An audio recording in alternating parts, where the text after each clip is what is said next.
ఈ రోజు ఎపిసోడ్ చూసిన తర్వాత మన మర్యాద మనీష్ గారు సంచాలకుగా ఫెయిల్ అయ్యారని ఎంతమంది కనిపించింది? చాలా మంది కనిపించే ఉంటది. దానికి మెయిన్ గా 2 రీజన్స్. ఒకటేంటంటే ఇమ్ము గ్రీన్ లైట్ పడక ముందే వెళ్ళాడు. ఎస్, అది ఇమ్ము మిస్టేకే, ఒప్పుకుందాం.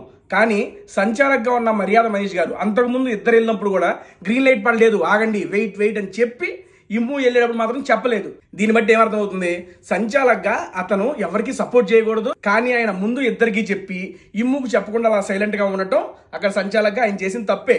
అటువంటిప్పుడు అసలు ముందాలకు కూడా చెప్పకుండా ఉండి ఇమ్ముకు కూడా ఏం మాట్లాడకుండా ఉన్నాడు అనుకో, ఎస్, అప్పుడు మర్యాద మనీష్ గారు సంచాలకుగా అక్కడ సక్సెస్ అయినట్టే.